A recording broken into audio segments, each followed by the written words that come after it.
I've still been sort of hanging on to this. You don't think that, like, you guys could suck it up for the sake of the kids? No, Because no, that's go. what it'd be. Stop. You've got to stop pushing this on me, Robyn.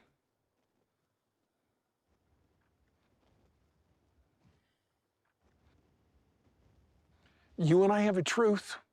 We share it looking in each other's eyes.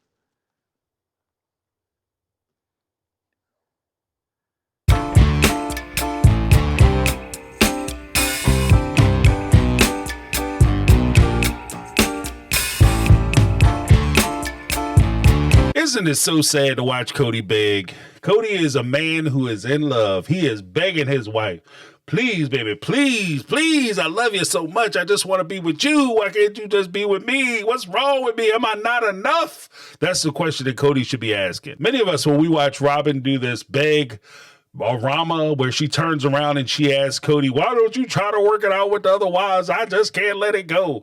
A lot of times we just look at it and say, why don't she back up off the crazy sauce? I think you've had enough, lady. Put the salsa down, right? But when push comes down to shove, I think that there's a bigger issue. I think there's a reason why she's holding on to the other wives. And I don't think that the reason why she's necessarily tied into polygamy is strictly because of the financial end, even though she does get a huge benefit by having the OG3 contributing a large amount of money into the coffers of the Brown family. And because, let's face it, Robyn is the legal wife, she is the Brown family. So that does make sense and that tracks.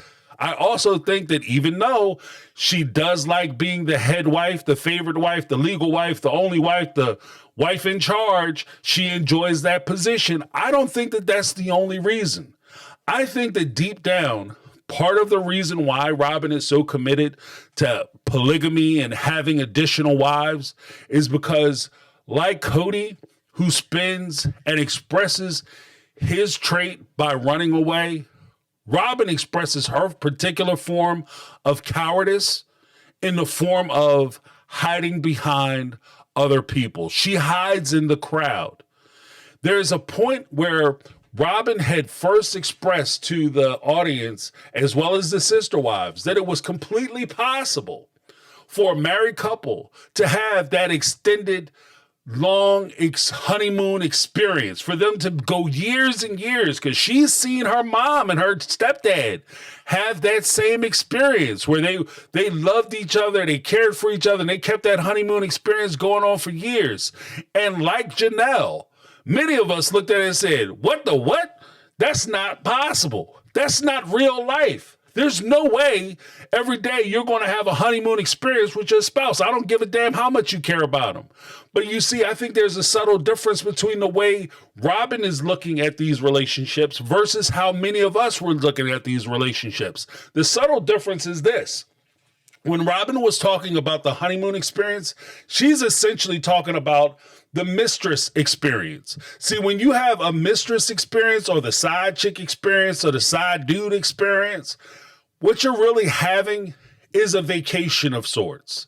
Because when you are experiencing the side chick or side dude experience, you are the place of no problems. You're the place that the person, a married person, can go where they don't have to worry about bills or children or issues or complaints.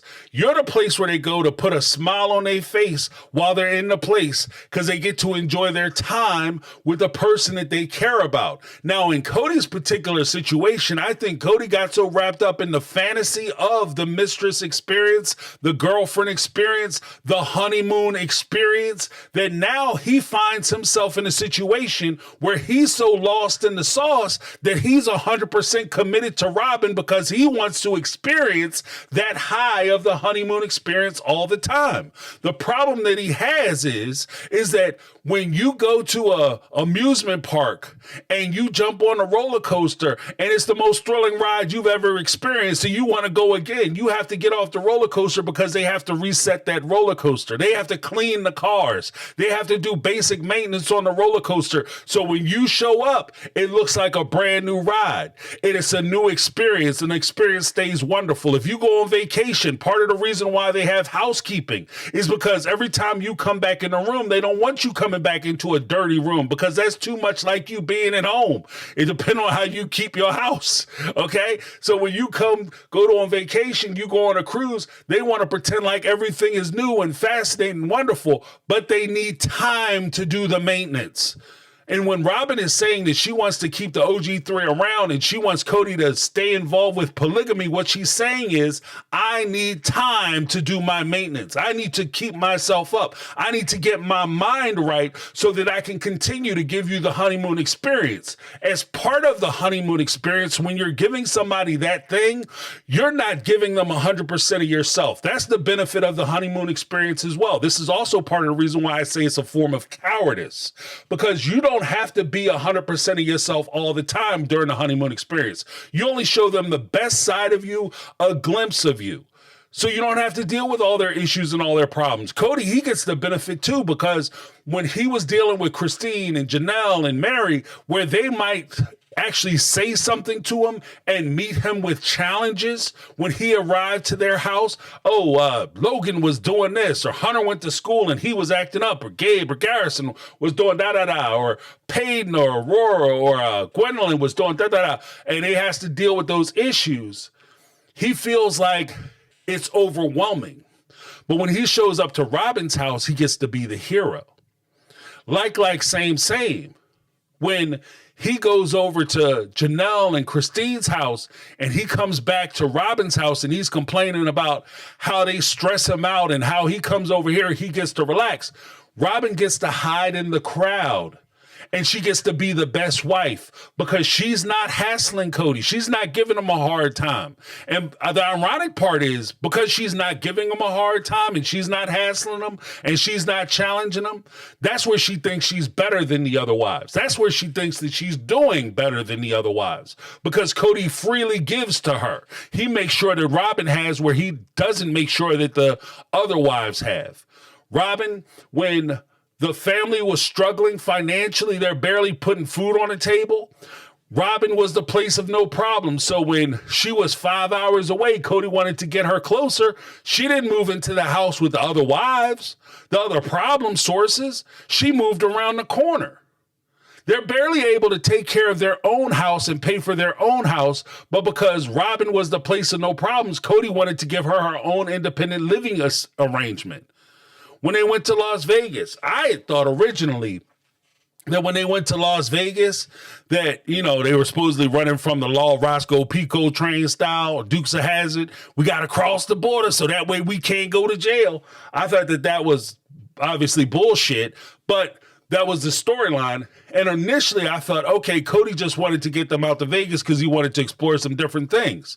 But I think there's also another part of it, that when everybody was trapped in Lehigh, Utah, they were all compacted into one home. And after Robyn and Kody were married, Kody wanted to spend more time with Robyn because he was committed to Robyn. That's the person he's in love with. And you can even see it in that first clip. Kody is head over heels in love and committed to Robyn. So what he wanted to do was he had to separate the family so that way he could hide in the crowd as well. When he goes over to Robyn's house and they're all living in Lehigh, they know he's not home.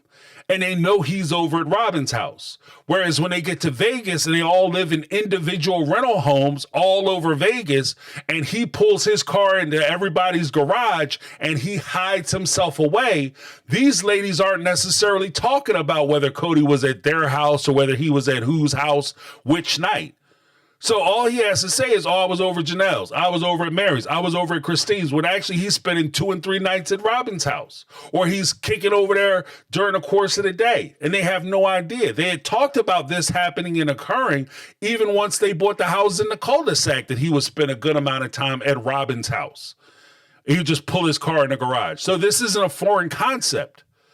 But the whole idea is that by him hiding, it allows him to be the man that he wants to be, same, when Robyn is so committed to the polygamous lifestyle, that lifestyle allows and affords her the ability to hide behind everybody else. She can hide in plain sight. One of the clever ironies to the whole thing is Robyn had so much benefit within plural marriage and within polygamy, she didn't realize how blessed she actually was.